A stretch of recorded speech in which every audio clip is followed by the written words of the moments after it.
महाजनांच्या उमेदवारीमुळे तुमचं जिल्ह्यातील राजकारणात वजन वाढल्याची देखील चर्चा आहे. असं काही नाही बाबा, मी पण एक भारतीय जनता पार्टीची कार्यकर्ता आहे. आज जरी मी मंत्री असली पण पक्षाने जो आदेश सांगितलेला आहे तो आम्हाला सगळ्यांना मान्य करणंच आहे. आणि मी आधी सांगितलं की जळगाव जिल्हा किंवा उत्तर महाराष्ट्राचा निर्णय नेहमी गिरीश भाऊंनी घेतलेला आहे आणि हा सुद्धा निर्णय आदरणीय गिरीश भाऊंनीच घेतलेला आहे.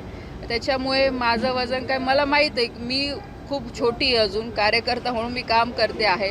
आज आम्हाला अभिमान आहे की गिरीश भाऊ आमचे नेते आहे, त्यांच्या नेतृत्वाखाली आमच्यासारखे सगळे आमदार खासदार कार्यकर्ते काम करतात आणि सगळं व्यवस्थित चालू आहे. अजून तुम्ही त्याच्यात कशाला ठेवली टाकता? बहुरक्षताईंनी म्हटलेलं आहे की नंदू महाजन हे काही माझे उमेदवार नाहीत, गिरीश भाऊंच्या निर्णयानुसारच त्यांना उमेदवारी मिळालेली आहे असं म्हणाल्या. हो हो, ठीक आहे, गिरीश धन्यवाद. भाऊ आमचे नेते आहेत, त्यांनीच तेच उमेदवार ठरवतात, त्यांचाच उमेदवार आहेत असं म्हटलेले आहेत. हा पार्टीचा उमेदवार आहे, असं कोणी कोणाचा उमेदवार राहतं का?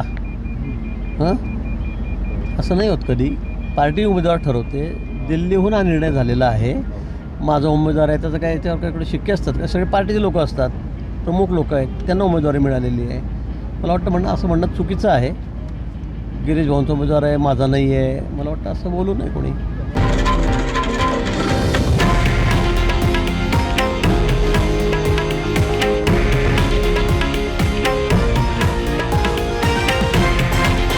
हे आहे देशातील नंबर 1 न्यूज नेटवर्क आणि आपण पाहत आहात TV9 मराठी, एकमेव.